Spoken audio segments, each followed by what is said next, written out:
Alright, reka nongere ngusuhuze kandi nguhe ikaze wowe udahwema kudukurikira aho uherereye hose, wowe wamaze gukora subscribe uri umuntu w'ingenzi kuri twe kandi nkomeze nkwifuriza imigisha Imana itanga.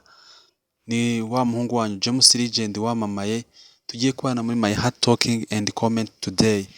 Tugiye kubabwira inkuru nziza hano ishimishije, aho Yannick yagarutse ku babyeyi be, akaza abazaniye inkuru nziza yuko yifuza kubana n'umukunzi we.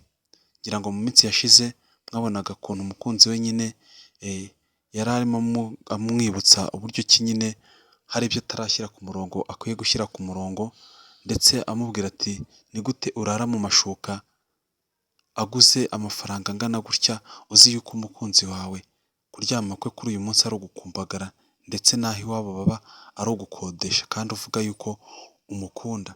Ibyo byose yitekerezaho abona ko hari ibyo akwiye gukemura cyangwa se akwiye gushyira mu buryo. Ni My Heart Talking rero, umuntu wikurikirane iyi nkuru akayirangiza araza kuryoherwa mu buryo budasanzwe. Icyo nakwifuza ni uko wakora subscribe, ugakora like igihe wakunze iyi nkuru, ubundi tugahita dukomeza kubana 5 kuri 5. Nk'uko mubizi Yannick ni umukunzi wa Nyambo muri iyi nkuru, barakundana mu buryo bukomeye ndetse bafite urukundo abantu bose nyine bafatiraho urugero. Gusa ikibazo abantu benshi twajyaga twibaza, twavugaga duti kuki uru rukundo rwabo rutagira iherezo, kuki rutagira aho rurangirira hanyaho hakwiye. Ariko kuri uyu munsi Yannick yamaze gufata umwanzuro yuko agomba kubana n'umukunzi we ari we Nyambo.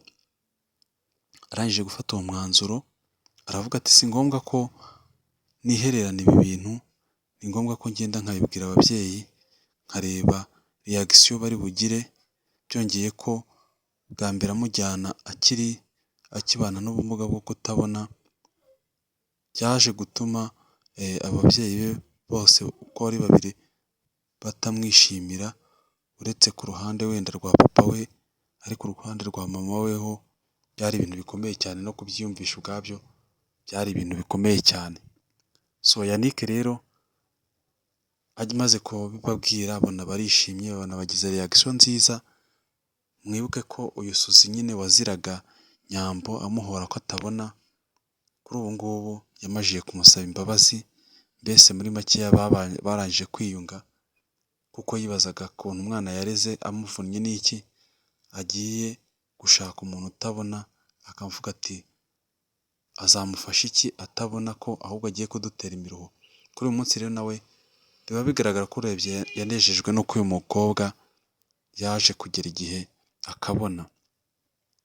Nyambo rero nabyo we nibyo yabwiraga umukunzi we igihe yari yarayeyo, amubwira ati rwose dukwiye gufata iya mbere tukabana, kuko ibi bintu tuba turimo n'ubundi bigaragaza ko dukundana, kandi nyine urwo rukundo narwo rugomba kugira aho rusohorera.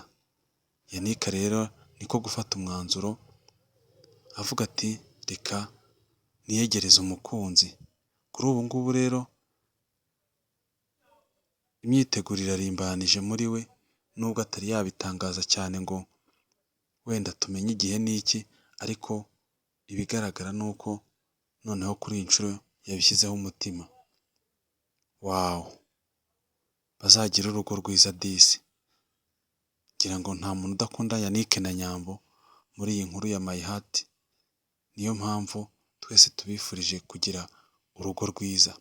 Mbibutse ko izi nkuru muzitegurirwa kandi mukazigezwaho nanjye James Legend wamamaye.